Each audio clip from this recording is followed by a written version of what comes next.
Shalom, shalom. This is Kapadia, a.k.a. Pops, at Gym at Chicago with a brief sit-down. Before I get started, though, like always, I want to send all praises, honor, and glory out to Yahweh, Bahashem Yahweh Shai, Bahashem Kakwadash, to the apostles and elders of GMS out of New York, the elder bishops out of Connecticut, the traveling apostles. I send double honors because they do rule well. For the brethren around the world pushing this truth uncut, unfiltered, giving you good, bad, and ugly. Scriptures, correctly breaking down prophecies and interaction with people and planet. The clan wanted, send salutations. Hopefully, like to hope this is edifying. Aqua, the few and the true that's listening, sincere, the chair to keep doing so. But the scorn is called for Rep 2/3 Israelites and 17 other nations. This isn't even meant for you, except for the condemnation that comes with it. Anyway, you see the title of this. Let me go up so you can see it.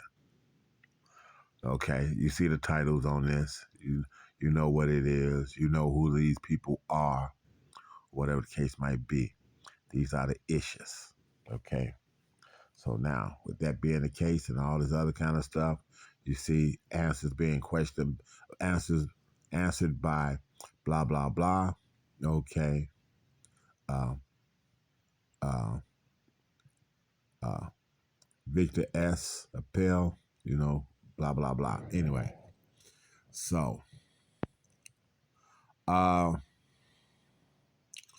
see some people at the Gog weighing while others don't. I also know that some issues wear them all the time, even when they're not at the Gog. When are we supposed to wear? Do only boys and men wear them? Okay, that's a question. The answer is from that person. He says the custom of covering one's head is based on custom, not the scriptures, but a custom.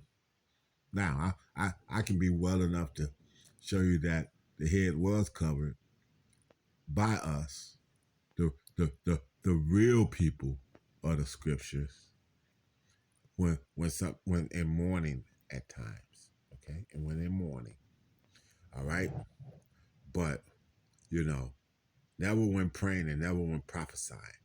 That's going to be what you're going to see going off here. I'm going to show you that. Okay. Based on custom.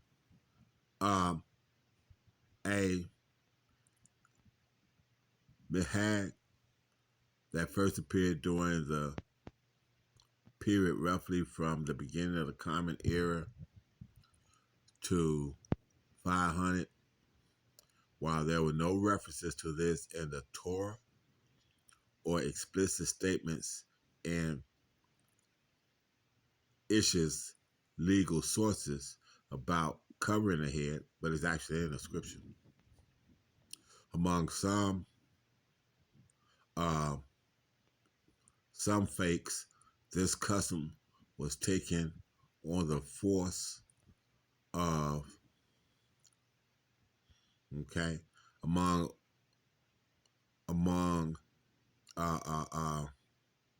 Oishas, men commonly wear or cover their heads at all times. And I'm doing this because we got this algorithm that when you speak out against these people, it does certain things. You can get strikes and all this other kind of shit. So I'm putting this up on the channel that, like I said, it could be susceptible to that. So to get around it, I'm gonna say what I'm saying the way I'm saying it. So follow, read, okay, read what I'm saying in the process. All right, so I'm gonna pick it up at many. Many Reform Gogs keep a supply of covers on hand for worshipers in keeping with the Reform Ish's doctrine of personal religious autonomy. Those Ishis who find meaning in wearing them should feel free to do so in keeping with Reform isms committed to equality. Both women and men may participate in this observance. Take that. Okay. So they make men and women equal in this. And then what the scriptures say. So now let's go see what the scriptures say. That's it. I'm gonna show you both ends of the spectrum. Let me go here and hit this.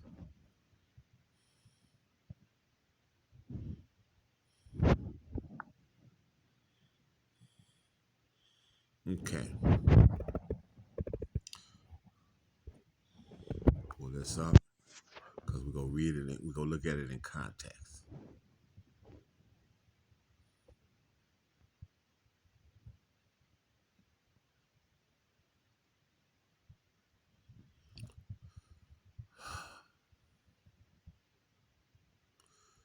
Okay, I'm gonna read this where we at then. This is 2 Samuel 15. I'm gonna pick it up at 30. And David went up by the ascent of Mount Olive and wept. Wept. Okay, so he's crying, mourning, as he went up and had his head covered. So his head was covered there. Didn't say he was praying, he was mourning. And he went barefoot, and all the people that was with him covered every man his head. They went up weeping as they went up. So these people are mourning, they crying. Okay. So his head was covered. Okay. And I typed it in as that. So you can see. Covered head. Okay.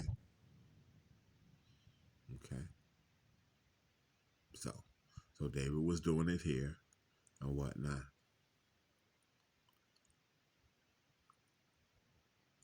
Okay. And actually, you know what? Let me see if I can get something else to come up. Let me see if I can do it this way.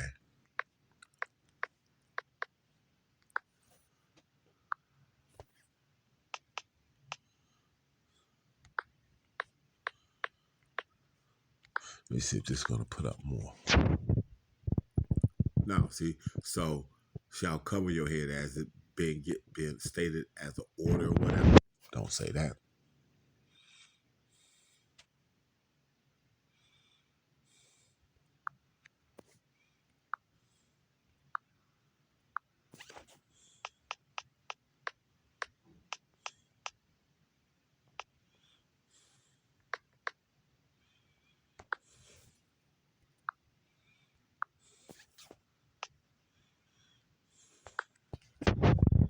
Let's go back and get these 9. Okay, so we read what David said as far as the covered head.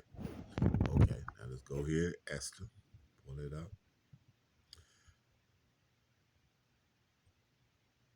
Okay. And Mordecai came again to the kings. Let me see. Okay.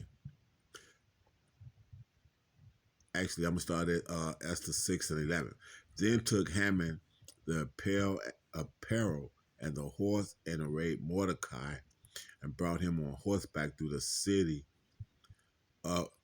of the city, and proclaimed before him, "Thus shall it be done unto the man whom the king delighteth to honor." And Mordecai came again to the king's gate, but Haman hastened to his house mourning and having his head covered.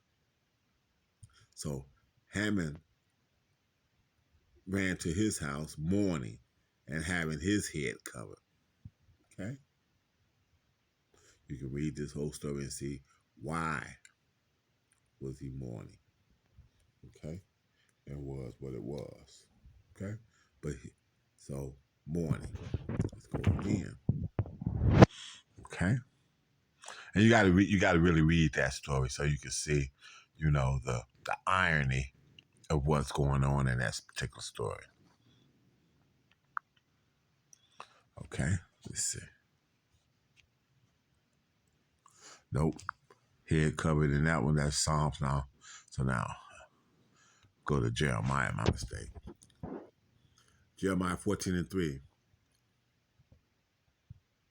Okay, and this is absolutely a good one, so I'm going to read this. And the word of Yahweh came This is Jeremiah 14:1. And the word of Yahweh came to Jeremiah concerning the dearth.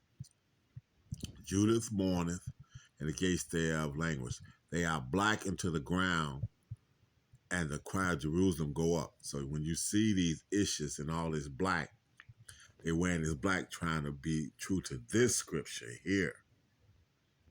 Trying to be true to this scripture here. Because when you're mourning, you have on all black. So they claiming that they're always in mourning. But that's crazy because the elite banking families, for the most part, especially exclusively the Rothschilds, but the elite banking families, the Rothschilds, the Oppenheimers, the Bilderbergs, the DuPonts, the Gettys, the Rockefellers, they are issues. So why would they be mourning when they in a kingdom? Because they're in a kingdom because they're in rulership. You know, when you think of kingdom, you think of rulership. And since they in a rulership, they in a kingdom. And if they in a king, since they in a kingdom, they're in their heaven. The 1,000 years that Revelation speaks of when it says we shall reign for 1,000 years, and then that's talking about the time that we ruled parts of Europe from 300s or so to about the almost the 1400s. And then the Edomite was raised back up during what the world called the Renaissance, which means rebirth. Okay? Real simple. Look it up if you don't believe it. Okay? But this is what they're trying to mimic. Judith mourneth and the gates thereof language. They are black unto the ground. Black as in their skin tone. Dark. Like dark and lovely. And the cry of Jerusalem has gone up. 3. And their nobles have sent their little ones to the waters. They came to the pits and found no water. Okay? They returned with their vessels empty. They were ashamed and confounded and covered their heads. They was in mourning. They covered their heads. So, let's go back one more. But, hold on. Now, but it talked about prayer in that thing that I showed you, right? But now, let's get into this. Because, see, the established of how a man that's a Jew is supposed to do it is called out right here in the scripture. This is 1 Corinthians 11. And I'm going to start at 1. Be ye followers of me, even as I also am of Mashiach. Okay? The anointed. That would be Yahweh Shai. Now I praise you, brethren, that ye remember me in all things and keep the ordinances, keep the laws, as I deliver them to you. But I would have you know that the head of every man is Mashiach, the anointed, which is Yahweh Shai. And the head of the woman is the man. And the head of Mashiach, the anointed, Yahweh Shai, is God, which is Yahweh. Every man praying or prophesying having his head covered dishonoreth his head. What? Let's read it again. Every man praying or prophesying having his head covered dishonoreth his head. That's what it says, right? So, with that being the case, since it says that, why are they doing this?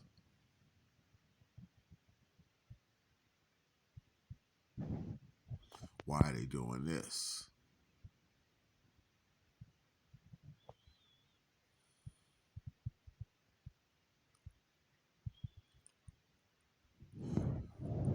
Let me light this up so you can see.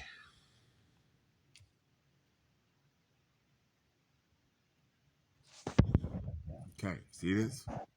While this practice was at one time discouraged among Reform issues, it is no longer unusual to see Reform It's just covering their heads when what? But the scripture says,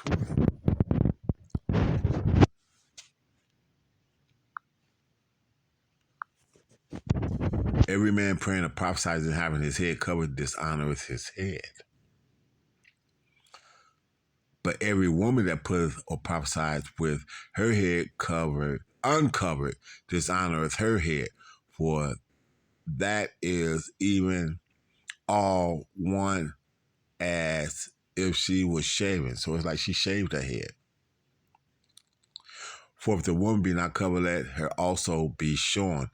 But if it be a shame for a woman to be shorn or shaven, let her be covered. For a man, verse 7, for a man indeed ought not to cover his head, for as much as he is the image and glory of God. But the woman is the glory of the man. For the man is not of the woman, but the woman of the man. Neither was the man created for the woman, but the woman for the man. For this cause ought the woman to have power on her head. For this cause ought the woman to have power on her head because of the angels. Nevertheless, okay, and I'm gonna leave it there. But basically, this is about the covering of the head, and you see what it says and how it's supposed to go down. So these people go plain contrary to what it is that they're supposed to do. Like I said, and this is all triggered by what the apostle Gabar was saying in his sit down in the first place. Let's see. See if it's gonna go right back to that. And okay. And it all started with me listening to this sit down by Apostle Gabar. So I hope that's edifying, that you understand that those people that are in that land, first of all, are not those people. This is what he was actually going into. And even in the process, they don't even know how to keep the true customs of the real people that are the sons of the Lord to begin with. They don't even know how to do it. So with that, and because they over there, that land has to be cleansed the same way this one is going to be cleansed too, by nuclear fire, and that is coming. And I gotta mention it because we're looking forward to that, and we got to be gearing our mind to deal with whatever's gonna come our way, including death. When the MOTB, the C-HIP, all these things come into play, because that's one of the most important prophecies that's on the way right now. That's the one we're looking for. That's the one that signals the line being drawn in the sand. And if you take into your body what it takes for you to be part of society, the MOTB or the C-HIP, then you have turned your back on Yahweh. Why Yahweh Shai? You turned your back on both of them and said that this Edomite is your God. So with that, I want to send all praises, honor, and glory out to Yahweh, Bahashem, Yahweh Shai, Bahashem, Kakodash. Again, I want to send all praises, honor, and glory out to Yahweh, Bahashem, Yahweh Shai, Bahashem, Kakodash. To the apostles and elders of GMS out of New York, the elder bishops out of Connecticut, and the 2 traveling apostles again, double honors. And so for the brethren that's pushing this word, stay in there, keep the clan war on the planet, and push this word out, and get the people mind understood and right for what it is that's coming down. The elect people, mind built up and strong and right to be able to go through whatever they have to go through. So with that, for the hopeful elect and all that, first, a hearty shalom. And for the second group, you 2/3 Israelites and 17 other nations who are in the midst of Jacob's trouble. Like I said, this word comes out to do one or two things. It's either to help build up and edify and get you ready, or condemn you. So either way, let the word of the Lord, Yahweh Bashem Yahweh Shai, be fulfilled. So for the first group, a hearty shalom, and for the second group, a bar.